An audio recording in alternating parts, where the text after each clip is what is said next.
ఓం సాయిరామ్. శ్రీమాత్రే నమః. శ్రీ వారాహి మాతకు జై.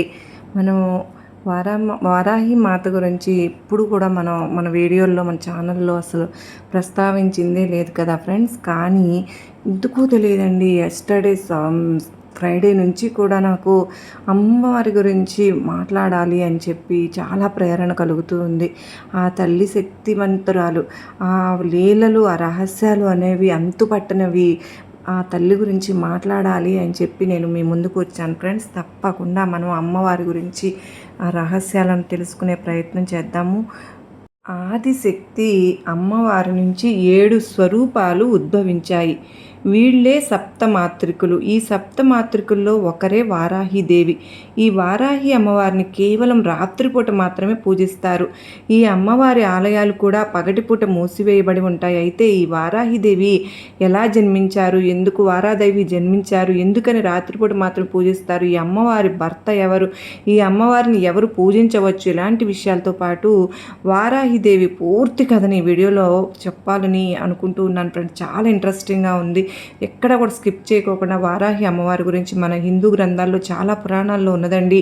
వాటిల్లో దేవి భాగవత పురాణంలో రక్తబీజుడు అనే రాక్షసుడు దేవుళ్ళని మనుషుల్ని సంహరిస్తూ రెచ్చిపోతూ ఉంటాడు. అప్పుడు దేవతలందరూ కూడా పార్వతీదేవిని సహాయం కోరగా ఆ పార్వతీదేవి దుర్గామాత రూపంలోకి మారి రక్తబీజుడితో యుద్ధం చేయడానికి బయలుదేరుతుంది. అయితే దుర్గామాత రక్తబీజునితో యుద్ధం చేస్తున్నప్పుడు రక్తబీజుని గాయపరచడం వల్ల రక్తబీజు శరీరం నుంచి ఒక రక్తపు బొట్టు నేల మీద పడుతుంది. కానీ రక్తబీజుడికి ఒక వరం ఉంది. అది ఏంటి అంటే, తన రక్త బొట్టులు నేల మీద పడిన ప్రతిసారి మరొక రక్తబీజుడు ఉద్భవిస్తాడు. దానివల్ల రక్తబీజుడిని ఎంత చంపాలని చూసినా కూడా రక్తబీజుడు రక్తం నుంచి వేల మంది రాక్షసులు పుట్టుకొచ్చేవారు. అలా రక్తబీజుడిని చంపడం అసాధ్యమైపోతుంది. అప్పుడు రక్తబీజుడి సంహారం కోసం దుర్గాదేవి తనదే నుంచి సప్తమాతృకులను పుట్టిస్తుంది. సప్తమాతృకులు అంటే 7 అమ్మవార్లు. ఈ 7 అమ్మవార్లు కూడా దుర్గాదేవి యొక్క స్వరూపాలే. కానీ ఈ సప్తమాతృకులకు తాంత్రిక శక్తులు ఉంటాయి. ఈ సప్తమాతృకలు ఎవరు అంటే బ్రహ్మణి, వైష్ణవి, మహేశ్వరి, ఇంద్రాణి, కౌమారి, వారాహి, ఇంకా చాముండి. అప్పుడు ఈ 7 అవతారాలు కూడా రక్తబీజుడిని సంహరించడంలో సహాయపడతారు. అయితే ఈ వారాహిదేవి రక్తబీజుడిని సంహరించేందుకు చాలా ఉగ్ర రూపం ధరించి శత్రువుల శవాల మీద కూర్చుని తన పదునైన దంతాలతో అన్ని రాక్షసులను సంహరిస్తూ ఉంటుంది.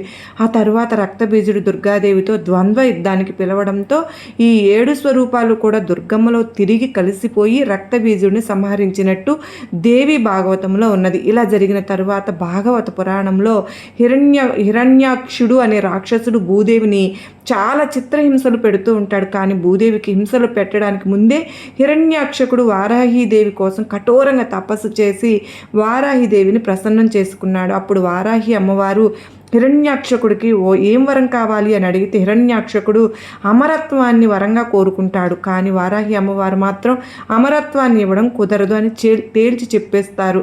దాంతో హిరణ్యాక్షుడు తెలివిగా ఆలోచించి ఏం చెప్తాడంటే, అమ్మా నువ్వు తప్ప నన్ను ఎవరు చంపడానికి వీలు లేదు అని వరం కోరుకుంటాడు. దానికి వారాహి అమ్మవారు సరే అని ఒప్పుకుంటారు. కానీ వెంటనే నేను నీ భక్తుడిని కాబట్టి నువ్వు కూడా నన్ను చంపకూడదు అని చెప్తాడు. దానికి కూడా వారాహి అమ్మవారు సరే అని చెప్పి వెళ్ళిపోతారు.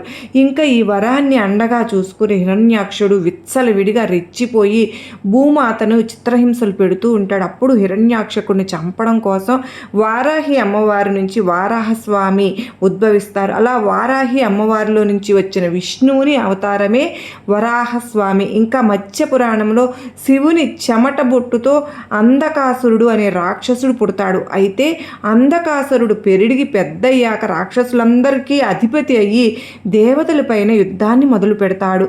అప్పుడు ఆ అంధకాసురుడికి సంహరించడానికి శివుడు పార్వతీదేవిలో ఉన్న వారాహి అమ్మవారిని స్మరించినట్లు ఈ మత్స్య పురాణంలో ఉంది. ఈ పురాణాలతో పాటు వామన పురాణంలో సప్తమాత్రికలను దుర్గా అమ్మవారు చండికా రూపం నుంచి పుట్టించినట్లుగా ఉన్నది.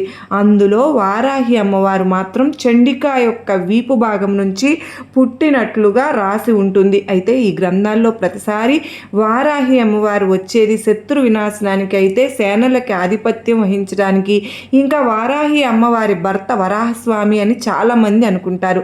అది చాలా తప్పు.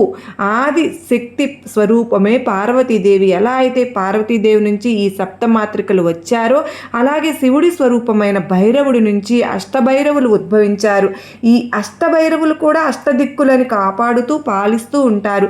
ఈ అష్టభైరవుల్లో ఒకరైన ఉన్మవ భైరవ్ అనే వారాహి అమ్మవారి భర్త కాబట్టి వారాహి అమ్మవారి భర్త వరాహస్వామి కాదు. ఉన్నట్టు భైరవుడు లలితా సహస్రనామంలో ఈ స్తోత్రాన్ని చూడండి. కిరిచక్ర రథారూఢ దండనాద పురస్కృత. ఇందులో కిరి అంటే వరాహములచే లాగపడుతున్న, చక్ర రథ అంటే చక్రము గల రథాన్ని, అరూఢ అంటే ఎక్కిన అని అర్థం. దండనాద పురస్కృత అంటే దండము చేతి ఎందు ఎల్లప్పుడూ గల వారాహిదేవి చేత సేవించబడుతున్నది అని అర్థం. ఇదే లలితా సహస్రనామంలోని మరో చాట విశుక్ర పరాణహారణ వారాహి వీర్య నందిత అని ఉంటుంది. దీన్ని బట్టి విషంగుడు అనే అసురుణ్ణి వారాహిదేవి సంహరించడంలో లలితాదేవి చాలా సంతోషించింది అని అర్థం. లలితాదేవి సైన్యంలో రథ అశ్వ గజ సైన్యాలకు అధిపతిగా వారాహిదేవి ఉంటారు. ఇది చాలా శక్తివంతమైన అమ్మవారు కనుక వారాహిదేవి కానీ వారాహి అమ్మవారికి ఆలయాలు మాత్రం చాలా అరుదుగా ఉంటాయి. ఆ ఆలయాల్లో కూడా దర్శనం కేవలం 2-3 గంటలు మాత్రమే ఉంటుంది. అది కూడా రాత్రి వేళ కానీ తెల్లవారుజామున మాత్రమే ఉంటుంది. ఎందుకనంటే మిగిలిన సమయంలో వారాహి అమ్మవారు గ్రామ సంచారం చేస్తూ దుష్ట శక్తుల నుంచి కాపాడుతూ ఉంటారు కనుక. ఇంకా ఆఖరిగా కాశీలో ఉన్న ఉగ్రవారాహి ఆలయం గురించి చెప్పుకుందాం. ఈ ఆలయంలో అమ్మవారు పాతాళంలో ఉంటారు.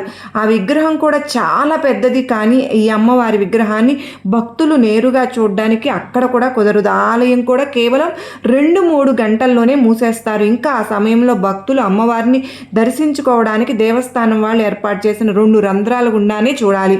ఎలాగో ఈ ఆలయం గురించి చెప్పుకున్నాం కనుక ఈ ఆలయంలో జరిగిన ఒక సంఘటన గురించి చెప్పుకుందాం. ఎప్పుడు భక్తులు ఎవరు ఆ అమ్మవారికి విగ్రహం దగ్గరికి నేరుగా వెళ్ళరు.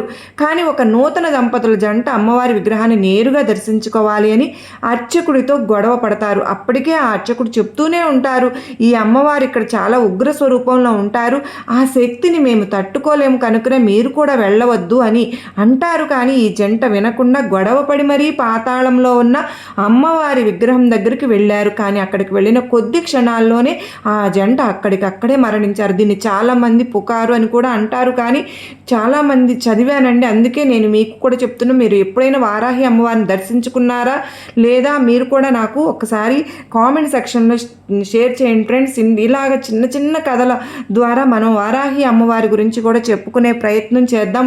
ఆ తల్లి అనుగ్రహాన్ని పొందుదామని చెప్పి మనందరికీ ఆ అమ్మవారి కరుణా కటాక్షాలు ఉండాలి అని చెప్పి మనస్ఫూర్తిగా ఆ తల్లిని కోరుకుంటూ సర్వేజన సుఖినో భవంతు.